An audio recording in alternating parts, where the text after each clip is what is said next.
Namo tassa bhagavato arahato samma sambuddhassa. Namo tassa bhagavato arahato samma sambuddhassa. Namo tassa bhagavato arahato samma sambuddhassa. All right. I'm using my computer to record. If the voice disappears, you have to tell me right away because I'm trying to see whether this computer is in a good function or not. All right, today we already finished the first noble truth, second noble truth. Today we will go for the fourth noble truth. I'm thinking that it might be interesting about this topic because if we look at it, nobody wants to talk about Nibbāna. All right. So let us go for discussion first. So you all can open the video. So we make it as discussion. So everybody turn on your video, please. Yeah.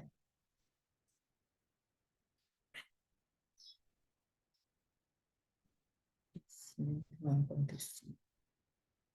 Yeah, all right. Okay, good. Now, so it's good for each other. All right. Now, we on this page. So let us, right? So let us start with this topic. According to Sorry, Saji, we cannot hear you already. no, you hear me already. It's on like breaking. Yeah. Okay, now, all right. Okay, All right. it's better now. Okay, Okay. okay, now, based on this topic, yeah, let me adjust the computer.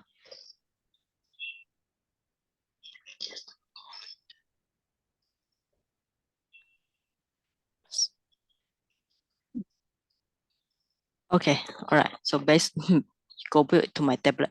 All right. So based on this topic, so how much of Nibbāna you know, based on whatever things you heard so far, we have a discussion. Then we will make a note together. All right.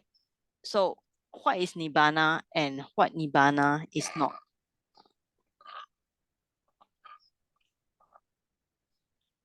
Badako, start with you. Oh yeah, all right. I think Badako, next time for Abhidhamma, don't ask too difficult questions. All the students cannot follow you. They are left hanging around. They don't know where are they. I was just Reserve. Yeah. I was just asking for clarification. It's not asking Okay. Yeah, but they have not go to that level yet, because they are very basic. So next time, reserve your question at the end of the class, okay? Okay. Okay, now for you, you learn, I think you read a lot now. Tell me about what do you know about Nibbāna, about the third noble truth? What is Nibbāna? It is unconditioned state. Okay, unconditioned state. It's all theory lah. So I don't know lah. It's all theory only. So it's unconditioned state. It's deathless. Is deathless, unconditioned state. Okay. There is no birth, therefore there is no death. That's why it's no called birth deathless. Okay. So no birth, no death, unconditioned. So you get how many points? All right. I'll share the screen and then do the typing. I hope you all can do the two of them, right? The screen and the person in charge. So okay. Let me okay, wait. So okay, we do first you say is a unconditioned, and then second is deathless. All right. So far that's your point, okay? Yeah. And then okay, next person. Anybody want to contribute? Eradication of the 10 factors. What is 10 factors? The defilements are eradication of the Then you call it samyojana. Just put Kilesa, okay? Defilements for easy. All right. Okay. What else?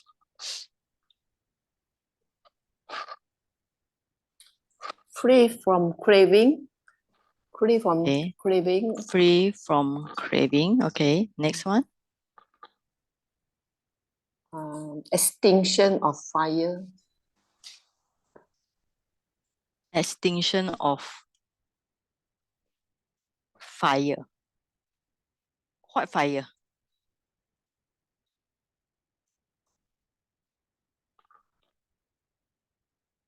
What is the fire? Becoming. Becoming Extinction or of becoming. extinction Ex- of becoming. Okay. Okay. Any more? Free from greed, hatred, delusion. Okay. Free from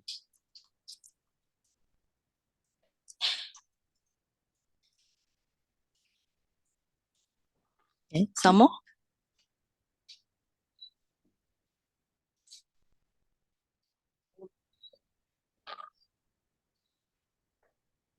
Absolute reality. Okay, good. So this one Abhidhamma point, right? So Paramatta Dhamma. So absolute reality.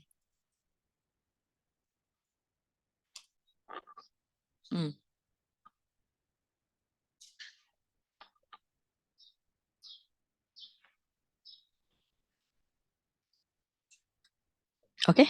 Some more? No more.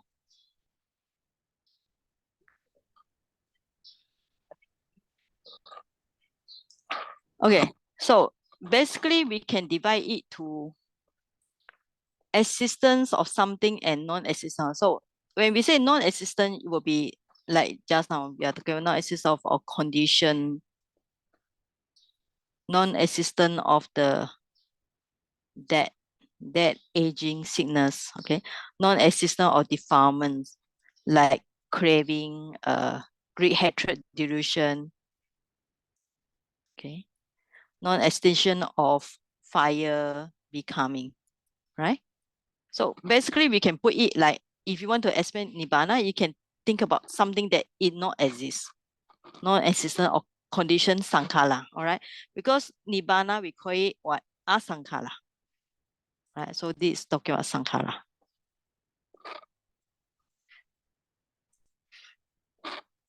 All right, so this, how do you call it? Aging, sickness, and that, how do you call it in one Pali words? Anybody can try? Based on your Pali knowledge. Okay. 生死轮回, how you call it in Chinese? In Chinese, 生死轮回. So in Pali should be? Sankhara. Is it Huh? Sankhara? No. No, not sankhara. Samsara. Yes, Samsara, yeah. samsara. Okay, good. Okay, defilements, how you call it in Bali?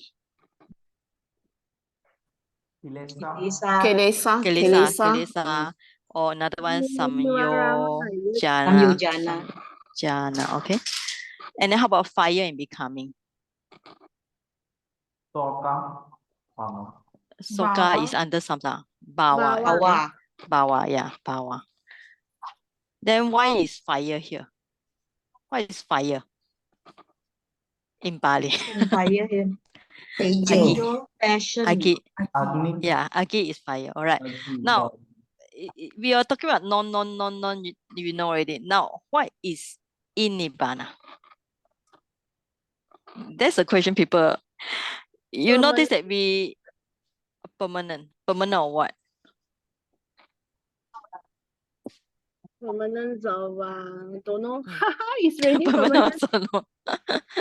But okay, now people say I aim to go for Nibbāna. Why do you aim to go Nibbāna? This one thing. Since most of the time we are talking about Nibbāna, about not this, not that, you know, non-condition, non-samsara, non-kilesa, and then non-bhava. So what is inside in Nibbāna? Or what is in Nibbāna? Please. Okay, good. Actually, peace. All right. So when talking about peace, we normally we say the highest peace, right? The Nibbāna is the Paramatta Sukha, highest peace. So how do we equate? This is we are talking about 4 lakkhana, remember? 4 characteristics. So this is one of the characteristics of Nibbāna. So it's a characteristic of Nibbāna, right? And what else in Nibbāna? Or what else? What is Nibbāna? How do you describe Nibbāna? So, all right, actually it's interesting. So just do a sharing here. I just tell you one story. It's very interesting about how we see Nibbāna. Now, one day, I always travel with my senior nun. She have discussion with one of the young boy. Burmese is not like Chinese. Chinese people, we don't hear about Nibbāna when we are young. But the Burmese culture here, from young, they heard about Nibbāna. Children as young as 7 years old, 5 years old, they know how to take 5 precepts. So one day, she asked the boy, because the boy said, I don't want to go to Nibbāna. Right? Imagine a child is young as 7 years old, tell me, I don't want to go Nibbāna. Then they asked, why? She asked them, why you don't want to go Nibbāna? They said, because I cannot play video games in Nibbāna. All right? Can you play video games in Nibbāna? No. Why no? Because then I think there's a noise there. Yeah. Wait. Go you are, yeah. Okay. Now they say why cannot play games in Nibbāna? You know how did I think Sayaji or her teacher, somebody answered the boy's question. You cannot play games in Nibbāna. Why? Because you had no hand. You had no hand and no mind, no body. You had no hand. So how can you play video games in Nibbāna? So do you think the boys want to go Nibbāna? No. All right. You get the point already. Now, every time when we describe in Nibbāna, we always say in negative way.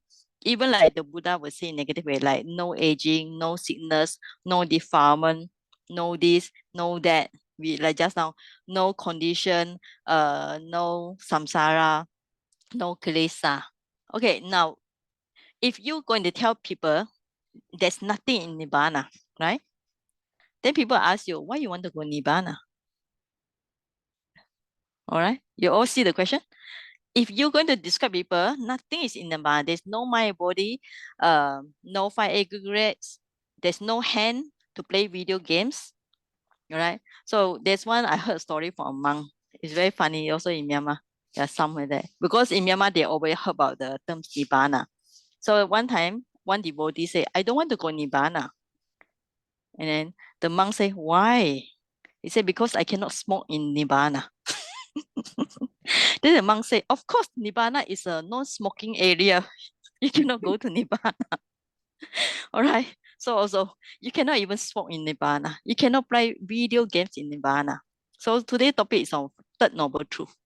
So every time you're going to describe people, Nibbāna is no this, no that, no smoking, no alcohol, no video games, no YouTube, no and no and no. So do you think people want to go Nibbāna? No, right? So we should think about how should we describe Nibbāna in another way. What is in Nibbāna? There is peace and happiness. All right. But why do you have peace and happiness as a characteristic of Nibbāna? Why? Because Liberation. there is no defilement, actually, the end of defilements. Yeah, okay. Yeah, because there are no defilements. So, okay. That's a require how we're going to answer people's question, right? If people ask you, yeah, as a Buddhist, as a Theravada Buddhist, your aim is to go to Nibbāna, and you tell people there's nothing in Nibbāna, then people ask you why you want to go Nibbāna, right? So you should answer, Nibbāna is higher peace because of what? No suffering. Yes, because It's the there's end no point first of noble truth, defilement. no suffering, no there is no suffering, okay, and no Complete. suffering comes because of what? Due to no defilements. Yeah, all right. So you can see that suffering is which satya? Suffering is which satya? First noble truth. First, right. So suffering is the first noble truth. Defilement is second noble truth. Second noble right? Nibbāna is third noble truth. All right. So if you go for sequence, no suffering, first noble truth, because there are no defilements, second noble truth, then I can enter Nibbāna, that third noble truth. Then people understand it. Now, that's how we should think about Nibbāna is something desirable instead of something undesirable. Okay, you all get the point. And what else in Nibbāna besides higher peace? And also, we can put another one, the number 8. If somebody aspire to go for seek for truth, so Paramatta Dhamma, you call it. Remember, we are talking about two satya, two types satya. So one satya is this one satya, truth. If you are looking for truth in life, that is Nibbāna. Okay. All right. Okay. Up to this point, can follow, or any we can have more discussion. This is discussion to warm up our mind because the text is actually, I saw the Visuddhimagga text very, very technical. Actually, in a lot of commentary, only few commentary will really describe Nibbāna because it's not easy to describe Nibbāna. Because most of the time, do you know there's one venerable, a Myanmar Sayadaw, write a PhD on Nibbāna? Anybody know his name? He write a PhD on Nibbāna. He already passed away, Myanmar Sayadaw. He came to Malaysia also many times and stayed in Malaysia for a long time. Anybody? Okay. Dhamma, I think his name Dhamma Piya. He write a book on Nibbāna. It's a PhD thesis and submit to one of the university in America.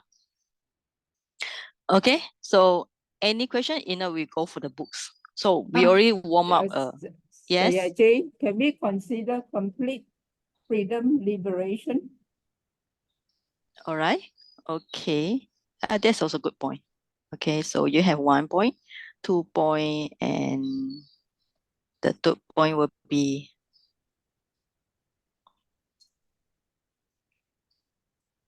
yes. Highest liberation, they call it the word. What is the Pali word for liberation in Pali? Anybody know it? Vimutti? Yes, Vimutti. Vimutti, okay. Yes, Vimutti. All right. Okay, so you see this one.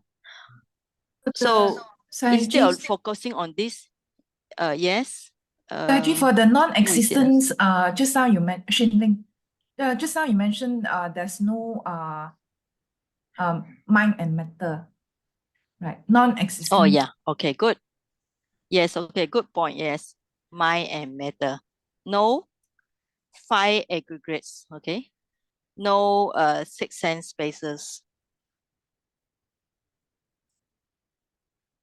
All right. So most likely we only heard about this one. So we focus on this one. So when you focus on this one, it's very difficult to talk to people about Nibbāna. Right? Because remember last time I told you when I met a Christian on the airplane, she can preach to me the heaven things very easily because it's something easy. You believe the God, you can go to heaven. Imagine you're going to tell the people, okay, you must practice very hard to go to Nibbāna. There's no mind, there's no body, no hands, no legs, no this, no that. All right. But instead of thinking that, maybe we should tell people what is Nibbāna. What is when somebody get Nibbāna, they will have highest peace. There's no suffering. This is the truth, highest liberation. Okay? We are talking about the same thing, but different angle to make it more attractive. Use the word attractive. All right? Okay, Sayagyi, will you hear? Okay. Yes. I just want to say that yes. From a layperson's point of view, ordinary person, when we say we don't have mind, we don't have matter, we don't have 5 aggregates, there's no 6 sense spaces, it is quite difficult to grasp the meaning because we still Yeah, have. right. So it is not like we don't have. We have. The sense of I. The person who has achieved Nibbāna or attained Nibbāna will have that kind of the normal perception and normal that kind of feeling towards these things. They still have. I remember once when we first started meditation many years ago, Yes. our teacher said, yes. no, your feet, you don't have, the feet is not yours. Then my friend said, how can? I'm feeling the pain. And then Thich Nhat Hanh says, if the person who says you don't have a nose, you come, ask him to come to me, I will pinch his nose and see whether that person feels pain or not. So it is quite difficult to say there is no 5 aggregates or no 6 sense spaces, because we still have. It's just that the discipline is so high that we are not. Yeah, I just wanted to say it like this. But in the Nibbāna, really no mind and matter. But I think this is also because most of people are confused. There are 2 types of Nibbāna. One Nibbāna is Nibbāna with 5 aggregates. This means that you experience the Nibbāna, later you still have the 5 aggregates. It's not that after you experience the Nibbāna, it totally disappear. All right. So another Nibbāna is we call it the Nibbāna without remainder. So this one is when somebody entered to Pari-Nibbāna. So at that time, it's totally no mind matter. So if somebody experienced the Nibbāna while still alive, this means that after he experienced the Nibbāna, he can still function.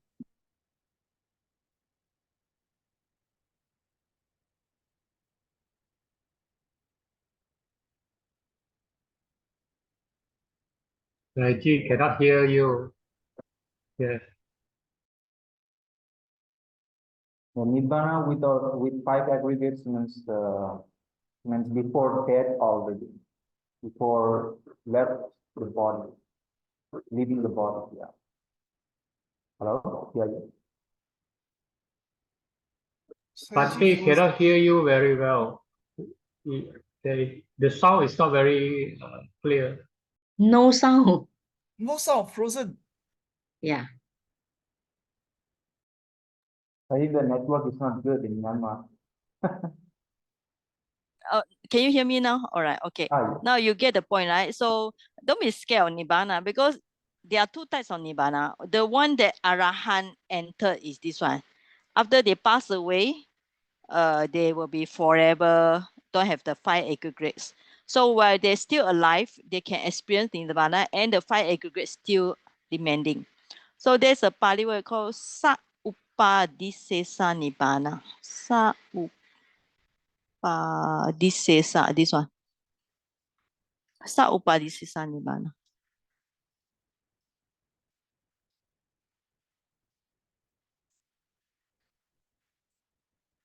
Another one will be Anu, okay. Anupadisesa. This one, okay.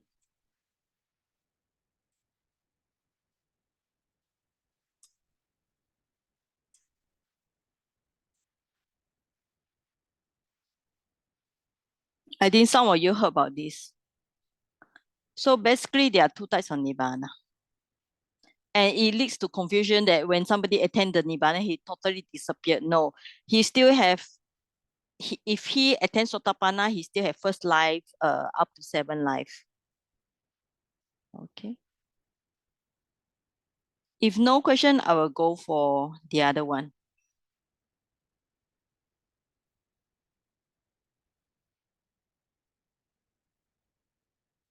Now,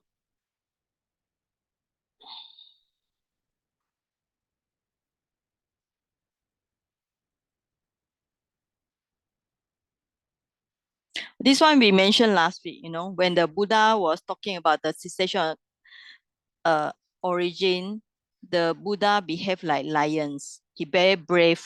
Lions are raw, very strong, but others behave like dogs. Okay, because they don't teach the cause. The Buddha teach the cause of suffering. So we already go through last week. Okay, and let's go for this one.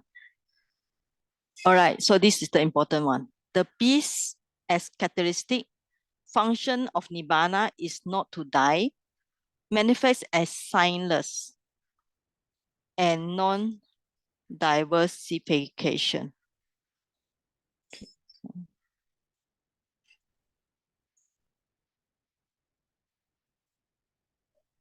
So the first one, characteristic, is much more important.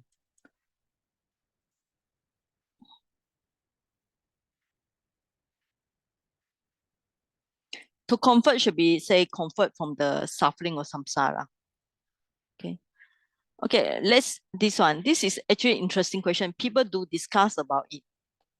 Is Nibbāna non-existence because it is unapprehendable, like the hare's horn. Hares means rabbit, you know, kind of like rabbit. So the question is, does the rabbit or hare, does the hare got horn?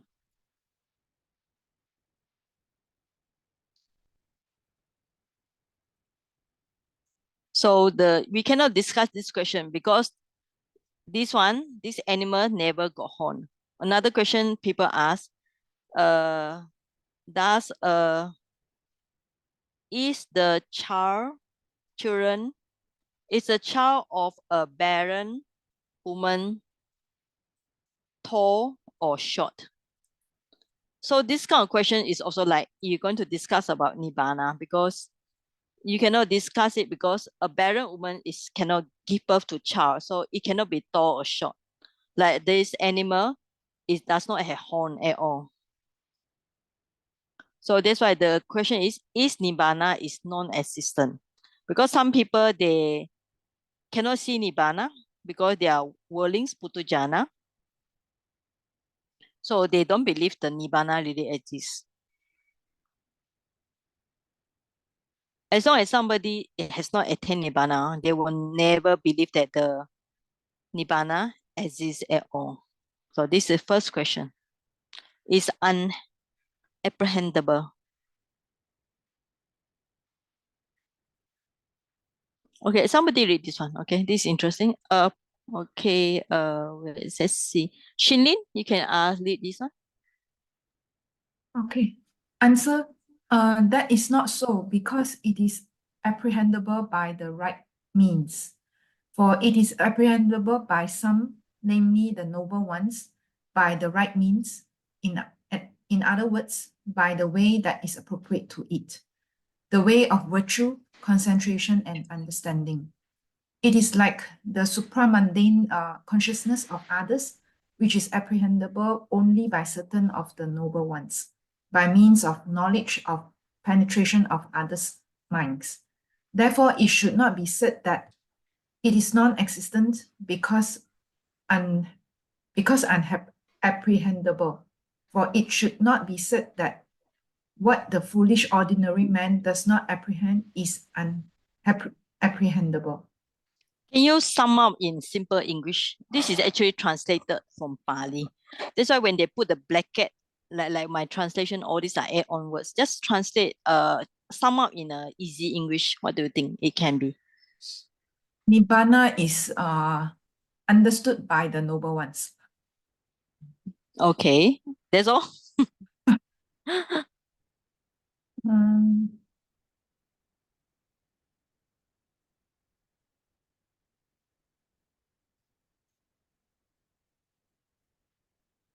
This is what I can figure out right now. Okay, understood by noble ones and also by certain method. Right means right way. By certain ways, there is a sila samadhi panya, right? Virtue, concentration, understanding. And only apprehended by noble ones means those who attain enlightenment. So that's why we should not say that it is not existence because it's unapprehendable. And what a foolish ordinary man means that the not worldling, they never see this. That's why they say they cannot see it. They cannot realize it. That's why they say it's non-existence. Okay, 68. Thank you. Okay, next person. All right. Okay, Teo Chai Hun, you can read. Yeah. Next one, 68. Okay. Again, it should not be said that Nibbāna does not exist. Why not? Because it then follows that the way would be futile. For if Nibbāna were non-existent, then it would follow that the right way, which includes the three aggregates beginning with virtue and is headed by right understanding, would be futile. And it is not futile because it does reach Nibbāna. Okay, can you sum up whatever you understand? Yeah. We said that as well, because it then follows the way. It says if we follow the right method, we will get the right understanding. If we do not follow the right method, then we do not understand, then it will be futile. That's why I don't. What is the right method here? The three English review because it's headed by the right. Don't know. Sorry. Okay. Three aggregate become with virtual. Same like just now, Sila Samadhi Panya, right? And but here also important, headed by right understanding. Okay.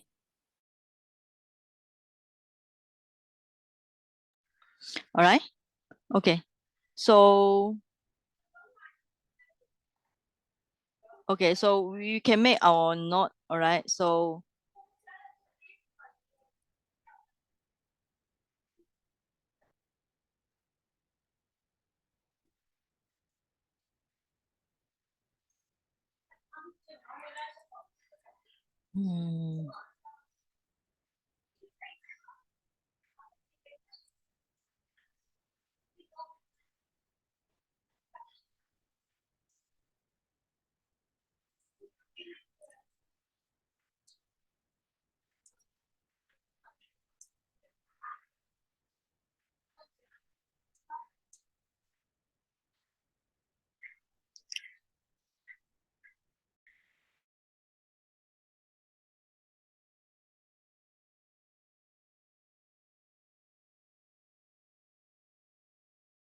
this is the one, on the first paragraph, if by the right means, Sila Samadhi Panya, and also by noble ones means those who edit.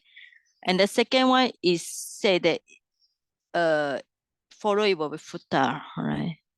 And also main thing is you follow right way, and also another one headed by the right understanding. Okay, right understanding. And by right way, another one is also by same also right understanding. Okay, now right understanding is talking about what? The Noble Eightfold Path. All right. Okay. So it is not futa. All right.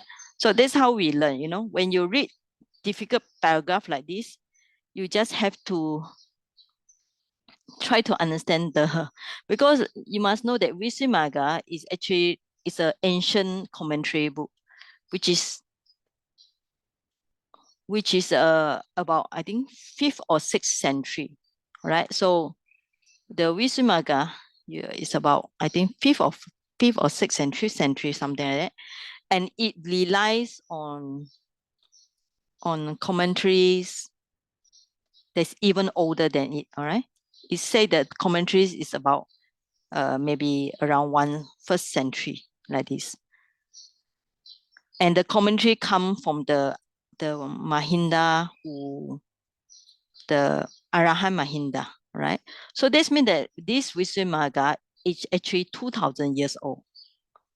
You can say it's already 2,000 years old.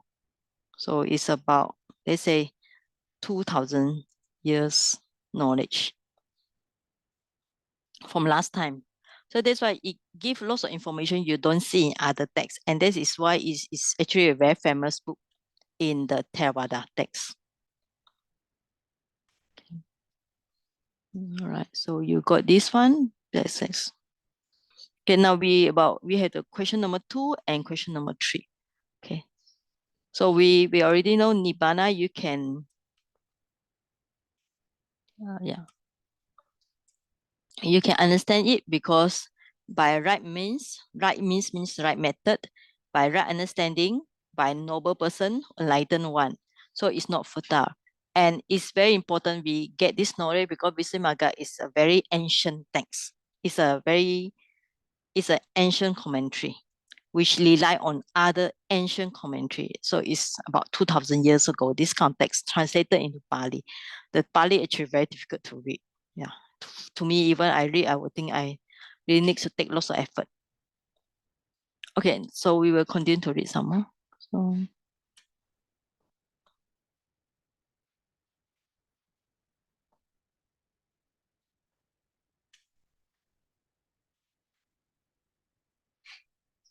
okay, 60.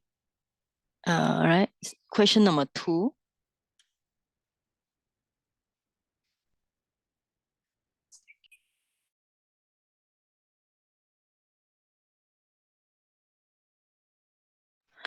Okay, somebody read the question 2 and question 3. Pueliu, you read this, yeah. Pueliu, yeah. Question 2. Oh, but utility, I think, of the way does not follow because what is reached is absence. That is absence of the 5 aggregates consequent upon the cutting off of the defilements. The answer is that is not so, because though there is absence of past and future aggregates, there is nevertheless no reaching of Nibbāna simply because of that. Then is the absence of present aggregates as well as Nibbāna? That is not so, because their absence is an impossibility, since if they are absent, their non-presence follows. Besides, if Nibbāna were absence of present aggregates too, that would entail the fault of excluding the arising of Nibbāna element, with result of past clinging left at the path moment, which has present aggregates as its support. Then there will be, then, continue. Yeah, continue, yeah. Then will there be no fault if it is non-presence of defilements, that is Nibbāna? That is not so, because it would then follow that the noble path was meaningless. For if it was so, then since defilements can be non-existent also, before the moment of the noble path, it follows that the noble path would be meaningless. Consequently, there is no reason. It is unreasonable to say that Nibbāna is unapprehendable, that is non-existence and so on. Okay. How? Yeah. It's like they are trying to go through the theory or something, and they are turning around here and there. Okay, so we look at the question 2 again. Does not follow what is reached is absent. Absent 5 aggregates of cutting. That is not so. You're talking about absence of 5 aggregates. Because of absence of past, we never say no reaching as many because that. Okay, anybody can read the question 2 and A. Try to understand what is trying to say here. It's actually trying to talk about the essence of 5 aggregates. Yeah.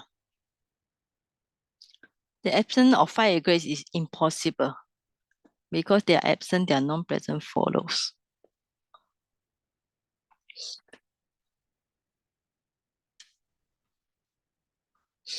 I think we just skip it. It also look very complicated to me. All right. Okay, we read the question 5. Okay, somebody try. This one is actually good. You all read this one, because if I don't show you, I don't think you dare to pick out this book. This book actually complicated. Cindy? Yeah, Cindy, you try to read the question number 5. Yeah. Thank you, Pueliu. Yeah. Cindy? Yes. But it's not Nibbāna destruction because of the passage beginning that friend, which is the destruction of greed, of hate, of delusion is Nibbāna. That is not so, because it would follow that arahantship also was mere destruction. For that too, it is described in the same way beginning. That friend, which is the destruction of greed, of hate, of delusion, is arahantship. And what is more, the fallacy then follows that Nibbāna would be temporary, etc. For if it were so, it would follow that Nibbāna would be temporary, have the characteristic of being formed, and be obtained regardless of right effort. And precisely because of its having, form characteristic, it will be included in, don't mind, please scroll down. In the form, and you will be burning with the fire of greed, etc. And because of its burning, it will follow that it was suffering. Okay. All right. So you want to analyze question number 5? Cindy. What I can gather from this question and answer is that when even that the fellow can experience something like Nibbāna, but it is also not the beginning. There is not the ending also. Because somehow when you achieve that, I think your sensory will be that you want to have more, want to keep it. You know, even Arahant also will find this way. So Nibbāna will be like more than that, you know. When more than that. It is not only the destruction of greed or hate and delusion, even All if right. the arahantship. That's what I understand. Yeah. Okay. It's actually, yeah, it's saying that because somebody tried to say Nibbāna is destruction. When you say Nibbāna is destruction, it's very negative sense, right? Nibbāna and destruction. Because Nibbāna is destruction, great hatred, delusion, as said by the Buddha. But if you say Nibbāna is destruction, then people also say arahantship is also destruction. But you cannot say arahantship is destruction because arahantship is considered the best state of mind. Okay, can you follow so far? Okay. All right. That's my understanding. Yeah. All right. Saiji, Yes. maybe instead of putting destruction, I think it's not destruction, it's more eradications of greed. Yeah, yeah, yeah. And if Nibbāna is the absence of greed, hatred, and delusion.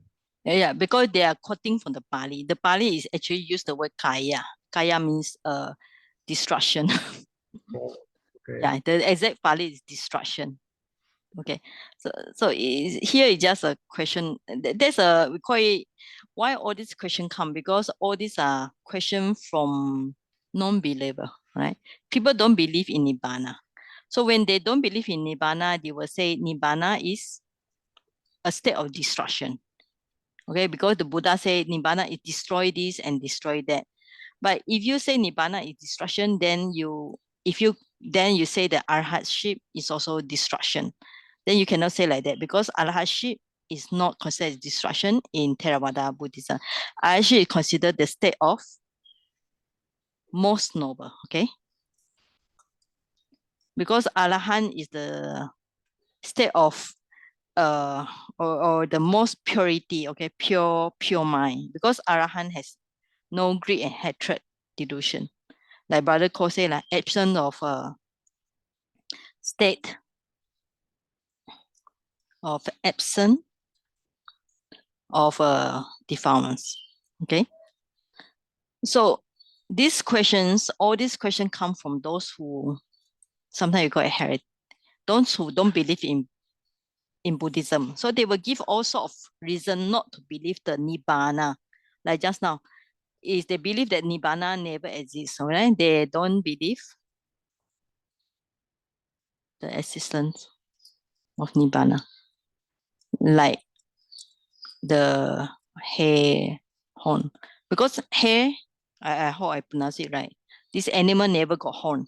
So how they don't believe it. All right. So this is the first point. They say Nibbāna is destruction, but Nibbāna is not destruction because Nibbāna is, if you say Nibbāna is destruction, then you deny. In a way, they try to deny. All right. They try to deny that arhatship, because arhatship is also destruction.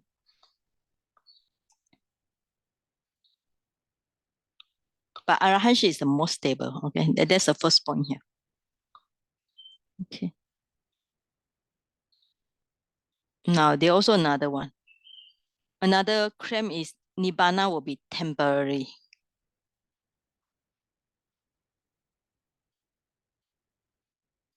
Okay. There's another one. So it will be follow what, because of it will be burning. There's also, okay. Actually, all these are difficult to read because they really translate from the Pali.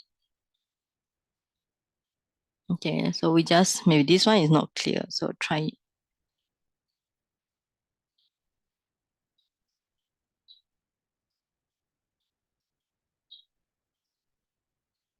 Yeah, noble path causing the destruction defects is called destruction.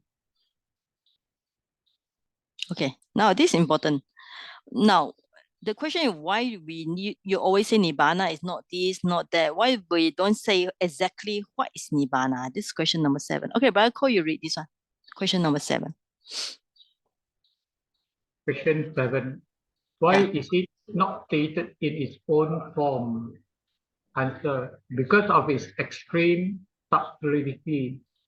And its extreme subtlety is established because it inclines the Blessed One to inaction, that is, to not teaching the Dharma, and because the Noble One's eye is needed to see it. 71, yeah. It is not shared by all because it can only be reached by one who is possessed of the path, and it is uncreated because it has no finished beginning. Okay, all right. So based on the question 7 and 71, can you say in simple English why it's not stated in its own form? Simple English. Okay. I think it is extremely subtle. Okay, subtle, yes. And it's only possible to be seen by or to be experienced by a blessed one, and to be seen by the blessed one or to be realized by the blessed one. And then 71 is? And it is not shared by most or by many people. It's because only those who possess that path is able to teach, to share. Okay. Okay, so we can just make some notes here. Okay. What's the question? Why is not stated its own form? This is also important. Why we don't say what is actually Nibbāna? So if people ask you the question, what is actually Nibbāna? So what should we say? Why is not stated in its own form? So the first one, because it's very subtle. That's the first one. And then also another one, it incline the blessed one to inaction. So this means that Nibbāna is so subtle that even the Buddha, he does not want to preach about this. It's not easy to preach about that. That's the meaning. And also only realized by Noble One. Noble One means those who has attained it. That's the question. All right. And it's not shared by all. It's same like this one, okay? Not shared by all. That's the same thing. Not shared by all. It's not that something that you can, like Namarupa is shared by all. 5 aggregate is shared by all. Maybe the 31 plans is shared by all. So it's easy to say. But Nibbāna is not something that common. In a way, we can use the word common to all. So it's not easy to state by in its own form. Okay, so that's the thing, not shared by all. And it's uncreated because it has no beginning. This is even more difficult. That's why the ancient scholars, all these commentators, they are really spend lots of time trying to think about this issue, Nibbāna.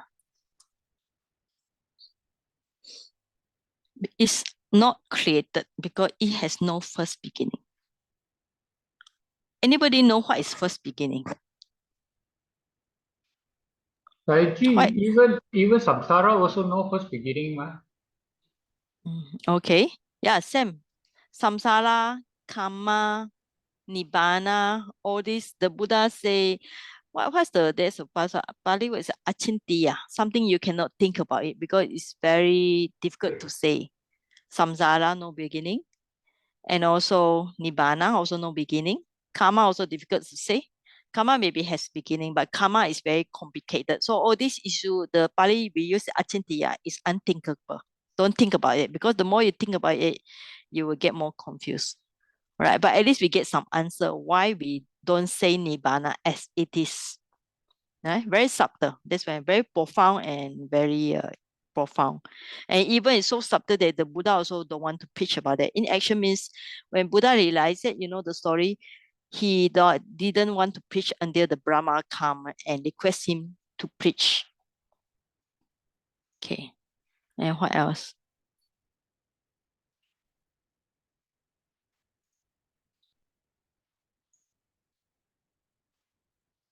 Okay. So all these are very philosophical questions, but it's good to read about. Okay, 9, 10, 11. I think after that you don't know what will happen to your mind. Okay, Subang, you can read 9, 10, 11. Yeah.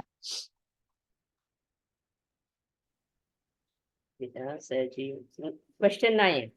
Yeah. Then it follows that Nibbāna too has the kind of permanence claim of the atom and so on. This is not so because of the absence of any cause that brings about its arising. Question 10. Because Nibbāna has permanence, then this, that is the atom, etc., are permanent as well. Answer. This is not so because in that proposition, the characteristics of logical cause does not arise. In other words, to say that Nibbāna is permanent is not to assert a reason why the atom, etc., should be permanent. Okay, 11. Then they are permanent because of the absence of their arising, as Nibbāna is. Answer. This is not so because the atom and so on has not been established as facts. Okay, 73. Yeah. Okay, so we can just read 70. The aforesaid logical reasoning proves that only this, that is Nibbāna, is permanent, precisely because it is uncreated.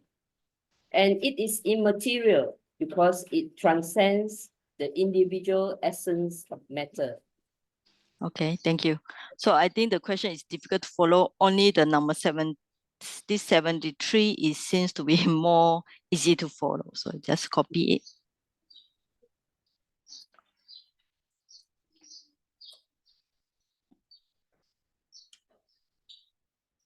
Now, here they say Nibbāna is permanent. That's very interesting about this theory. Why they say Nibbāna is permanent? Because it's uncreated.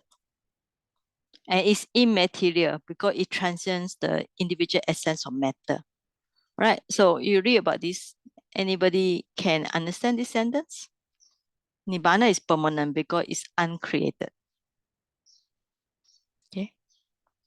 Anybody want to try your brain try to understand this one?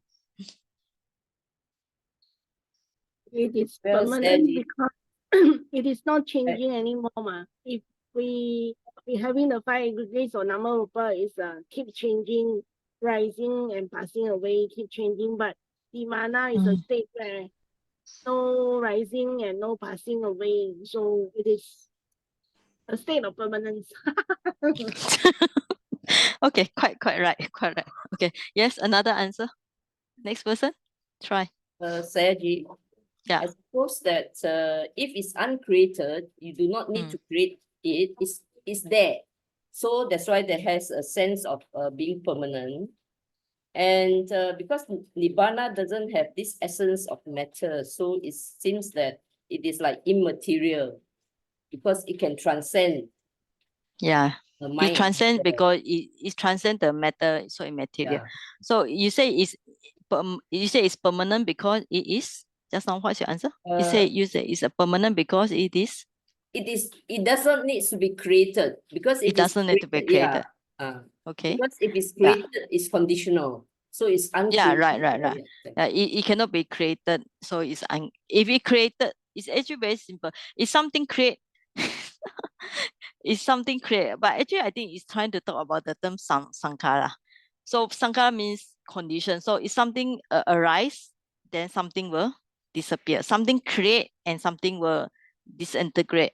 So because Nibbāna is not something create, not something will arise and not something pass away, is asankara. So that's why it's permanent. But actually, this we see if there's answer there. Yeah. Okay. Right. So let's finish it. I think is there some more? Yeah, it's not answer here.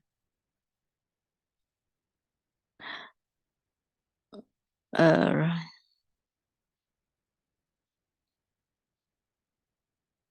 Yeah, this is talking about karma already. Okay, so we just skip it. We look at 74. All right. Yeah, 74. Somebody read it. Okay. Doris, you can read this. Yeah, Doris. Yeah. 74. Yeah. All right.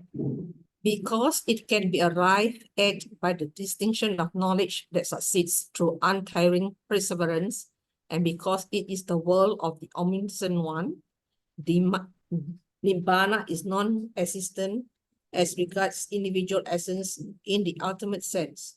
For this is said, because there is an unborn, an unbecome, an unmade, and unformed. This is Okay. Yeah. Okay. Yes, continue. This Some is more? a section Yeah. of the definition dealing with the description of the cessation of suffering. Okay. So here actually this is 74 kind of conclusion here. This is really quoted from the word of the Buddha. Omniscient one means a Sabanyuta Buddha. Nibbāna is not non-existent. Nibbāna means that Nibbāna is still there. It has individual essence in the ultimate sense, because the Buddha himself say there is something that unborn, unbecome, unmade, unformed. All right. Okay.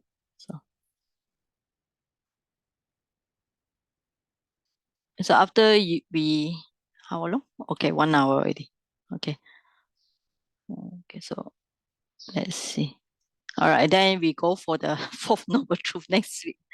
All right. So based on we come back to our discussion today. All right. Okay. So Nibbāna, you can explain in, let's go for first point, like, okay, just now we list down all the 8 points here. And based on the 8 points, we going to see what is non-existent, what is existent. So a non-existent or condition and of samsara or kilesa or becoming, non-existent of, we call it, here is, all these are other Paramatta. You already learned the Abhidhamma, right? Most of you.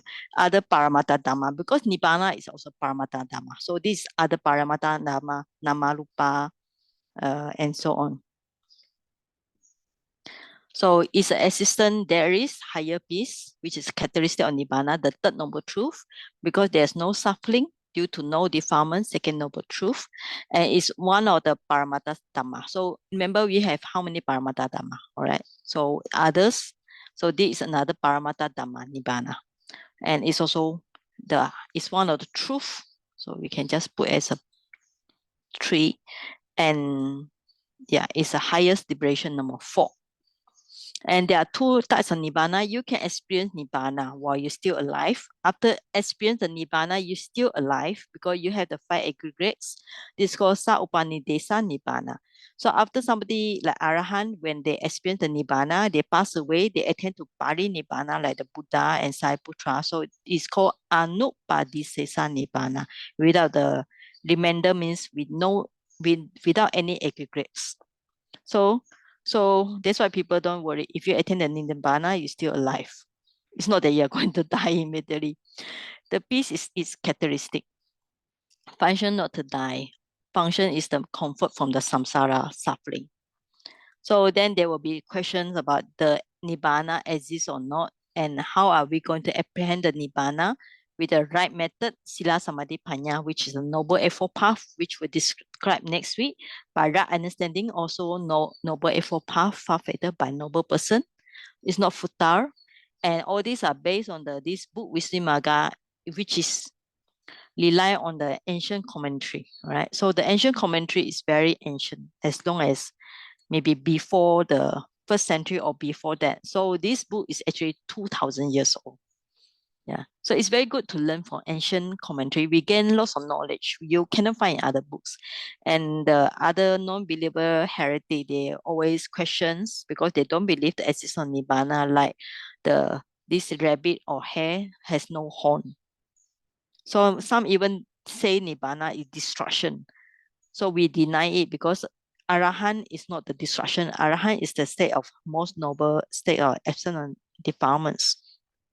Then the question is why Nibbāna is not stated in its own form?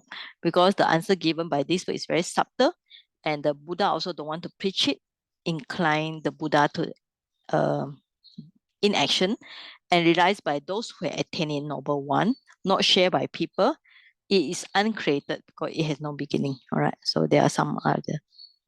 And even the Buddha really used the word, how the Buddha describe it in its individual essence, according to the Sutta, Iti Uttaka, and Udana. The Buddha said it, there is something unborn, unbecome, unmade, unformed. Okay. So after you after finish it, so your brain will be what is inside your brain after you listen to this Dhammata, this discussion. All right. So actually it's good to talk about this subtle topic because nobody wants to say it's very difficult to talk about Nibbāna also. Because like the Saido who spent the PhD, really 5 years PhD work on the topic of Nibbāna. It's really a PhD topic. All right. So I give you another story. Besides the just now the children say don't want to go Nibbāna because doesn't want to. There's no video games in the Nibbāna, right? So just another story for you all to understand why people doesn't really like Nibbāna. Okay, it's another story. It's very sometimes in Myanmar we heard a lot very funny story. There's somebody, a man who every time in the Theravada Buddhism we say Nibbāna sa paccaya hotu, may my good deeds be my support for me to attain Nibbāna. So there's one villager who is very, very, very honest. He just recite every day, may my good deeds help me to attain Nibbāna, possibly in this life. Like we all do the chanting, where may we attain Nibbāna as soon as possible. Okay. So one day he chant very loud behind the very big, in Myanmar, some of the Buddha statue are very, very big. So he chant very loud in front of the Buddha, okay? May I attain Nibbāna in this lifetime. So one time his friend tried to play jokes with him. The friend hide behind the Buddha statue. Then after that, he do the chanting like this, and then the friend say, hello, devotee, I heard your prayer, your chanting. I will send you to Nibbāna right now. Okay. And then when he listened to that, he said, no, wait. I want to go back to my house. I want to discuss with my wife whether should I go to Nibbāna. Okay. And then the wife is also somebody who very clever. The wife know that somebody is playing jokes with him. So the wife say, okay, wow, the Buddha wants to send you to Nibbāna. Very good news. Go now. You can go to Nibbāna right away. No need to worry about the family or whatever. Yes, you should take the opportunity to go to Nibbāna right away. Then the villager say, no. I still want to stay in samsara. Okay. Okay. From this story, what do you understand? Sometimes when we do the prayer, okay, we do the chanting or Nibbāna sa paccaya hotu, may my good deeds be support for me to attain Nibbāna. So if somebody really want to send you to Nibbāna right away, are you willing to go right away on the spot? Shinin, yes. Okay. How many want to go on the spot? Raise your hand. Yes. One, okay. One, okay. Melinda and Shinin. What else? Right now, no? Not to say I want to go to my bank, withdraw all the money. I want to see my sons and daughter. Go to Nibbāna, yes. Scared cannot go only. Yes. Still cannot go. Yeah. Actually, okay. Then the next question is why somebody can go Nibbāna and somebody cannot go to Nibbāna? Have you considered this question? Why, when in the Buddha time, you listen to the story, in the Buddha time, somebody listen to the Dhamma talk, they gain realization very, very fast. And then you all been listening to Dhamma talks like today Nibbāna. Why you you don't have any blink or ting in your brain? What's the main reason? Anybody? We don't have the root. Parami, okay. Yeah. And what else?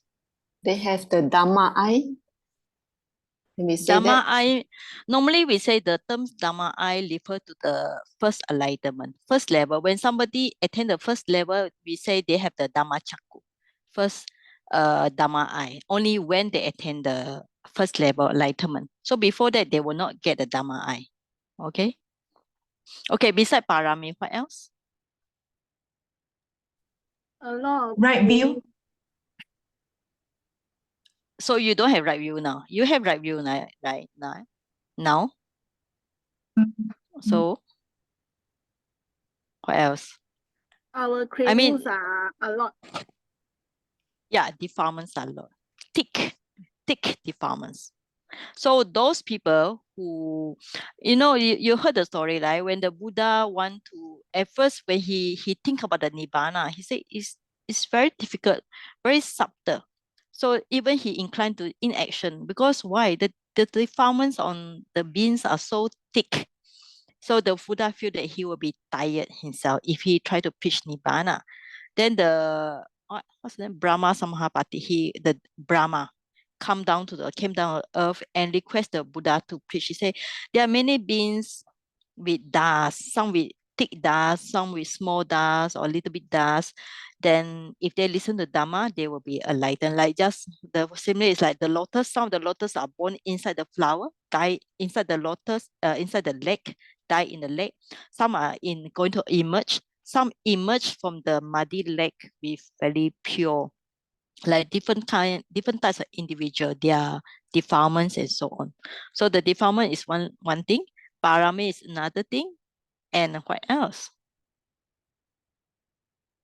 Okay, parami is belong to our past life. We cannot do anything to it, right? Okay, parami is past life. Most of the time it depends on past life. We cannot, the parami is acquired many lives, which we cannot do much. We only can try to fulfill in this life. Defilement, yes, we can try to reduce it, but there should be other factors. It's good to think about that. What else? Can it be attachment to five aggregates? Attachment, in what sense attachment? Clinging. Yeah, clinging to what? To five aggregates in what form? Pleasure. Okay, to pleasure, you should say clinging to the concept I. Ego. Right? Ego, right? So that's why when you learn Abhidhamma, it really helps you to understand what is non-self, because Abhidhamma cut down the mind and matter in the very subtle, like 52 Cetasika, 28 Rupas, until you can really try to understand with a more right view. Okay, so yes, we have all these are belong to area of what? Defilements, right? Whether craving, clinging, all these are still under defilements. Okay, so we have two. One is parami, one is defilements. But what are other possible factors? Not willing to practice. Yes, that's also very important. Sanda. Sanda, like the Yes. Bandini Sanda. Sanda or Chanda in Pali. In Burmese, it's called Sanda. Your desire. The desire. For some of you, you want to Nibbāna. But some people, they might have enough parami, but they like samsara. Because their life had no suffering, so they really like samsara. So there are no desire for Nibbāna. Like you heard the story about the Bodhisattva. Our Bodhisattva, when he meet the Dipankara Buddha, have you heard about that story? Most of you? Yes. Okay. At that time, okay, for those who are very new, our Gautama Buddha, so during the past life, how many? 28 Buddhas or 24 Buddhas. He was a hermit called Sumedha. So he has psychic power. He have a lot of quality to be Arahant at that time. So one time he was practicing jhana, very good jhana. Then he see people are making the road. And then when he come down to the earth and then he asked them, they say they are making the way for the Dipankara Buddha and thousands of Arahant to walk. So he feels so strong, so he prefer to use, instead of using his psychic power, he used his physical body. And then he made the road, but the Dipankara Buddha came. Then he had no time. So he lay down the body, make it the body as a bridge. So if the Dipankara Buddha and 100,000 Arahant walk upon him, he will die. So you can see that he willing to sacrifice his life at that time.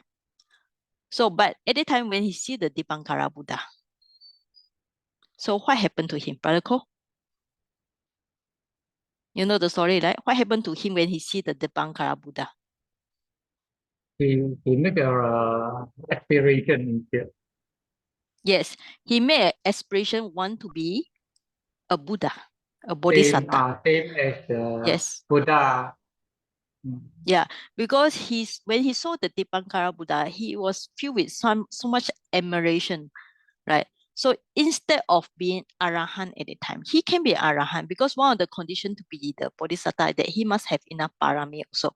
He can be Arahant, but he choose to give up the Arahantship because he does not have the desire to be Arahant. He has the desire to be the future Buddha. No, and then you heard the story at that time. Got another woman saw him and then fall in love with him, and then she offered him how many 5 flowers, and then she also aspired to be his future partner. That is a Yasodhara. You know, that's how the story come.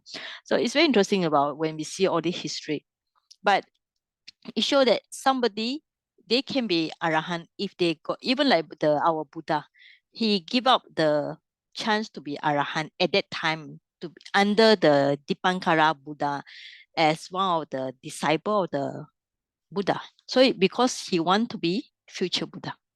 And that's why he now become the Buddha. And now when we are still in the Buddha time, we say even the Buddha had passed away, already attained the Mahaparinibbana, the Dhamma of the Buddha still around. So we consider as the Buddha still around because the Dhamma still around in a way, all right? So we need to have a desire. So if you have strong desire, you can be success in most of the things, I would say, if there's no much obstruction. But if this life you had done the bad karma, you cannot become enlightened. Okay, anybody know what is a bad karma that's block your way?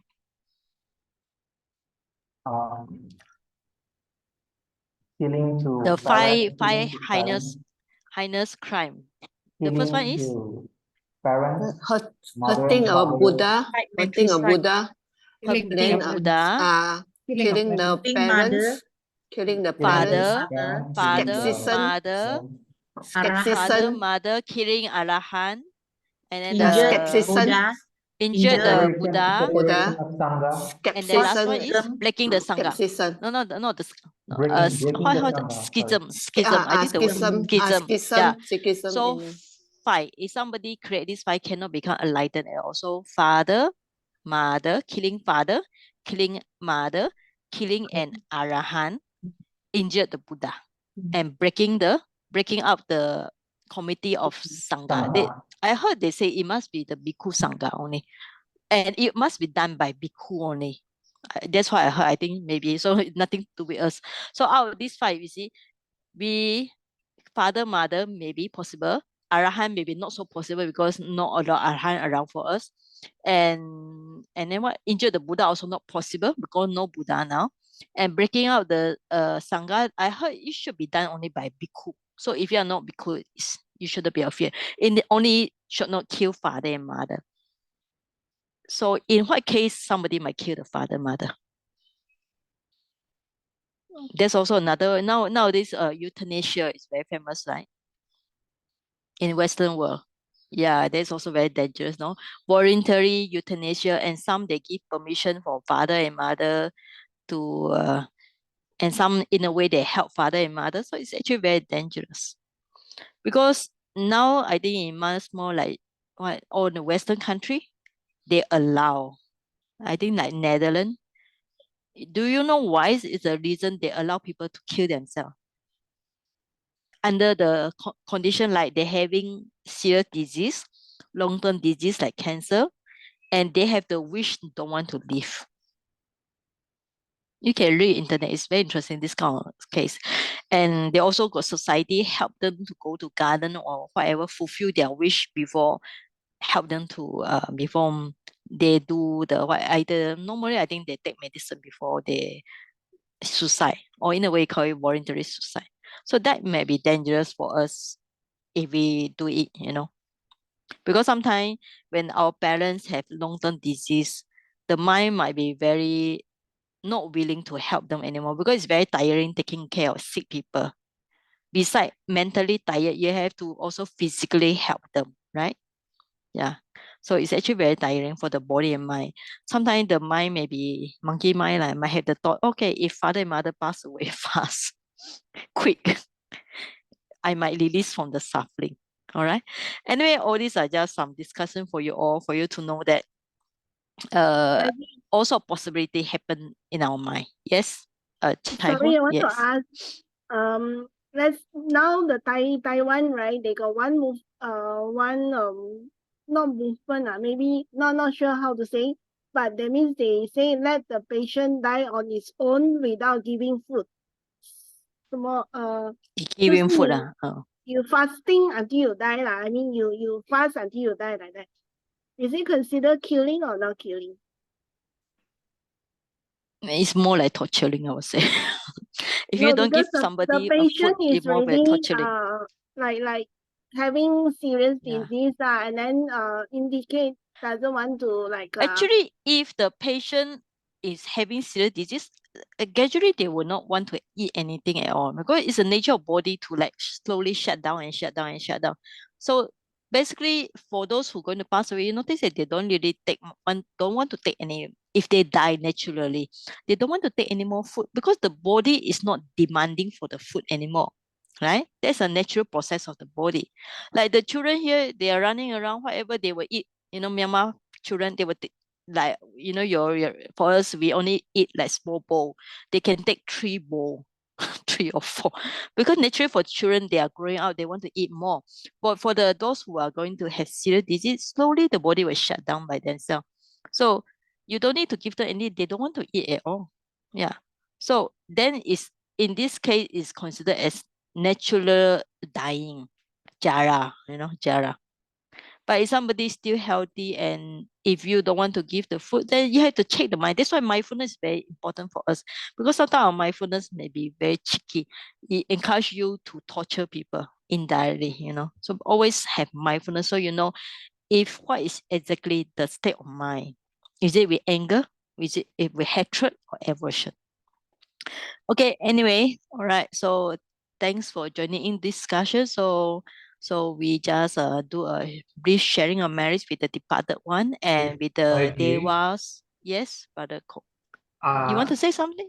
Yeah. I want to ask, based on your notes, just now you in your notes there, they say Nibbāna is absence is the essence of immaterial, something like that. Yeah, right, yes. Yeah, it's not my note, it's the Visuddhimagga book. Yeah. Individual essence.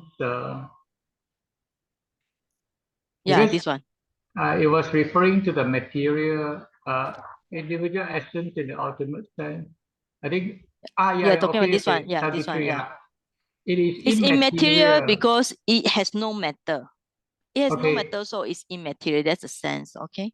But it is also because the other 4 aggregates are also not there, but so that means Chitta is not there. So yeah.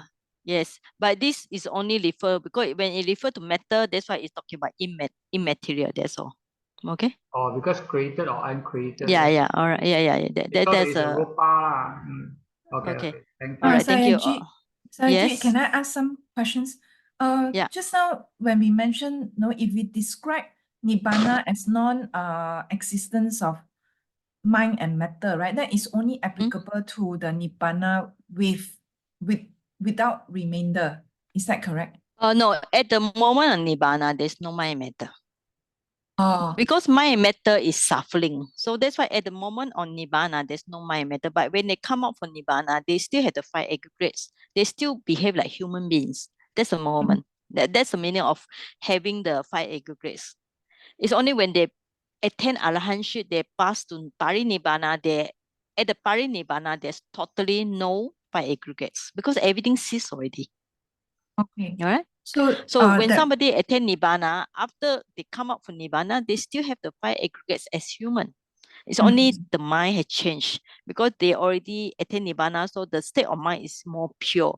So that's why whoever offer to noble one is considered as a very great meritorious donation because the purity of mind. That's the reason. Okay. All right. So we finish it by simply just a brief sharing whatever good deeds for us in listening to Dhamma to learn about Four Noble Truths, especially the third noble truth of Nibbāna. May we share the merits with our departed ones, with all sentient beings, with all the devas who protect our center, and all the Buddhist center in Malaysia and Myanmar.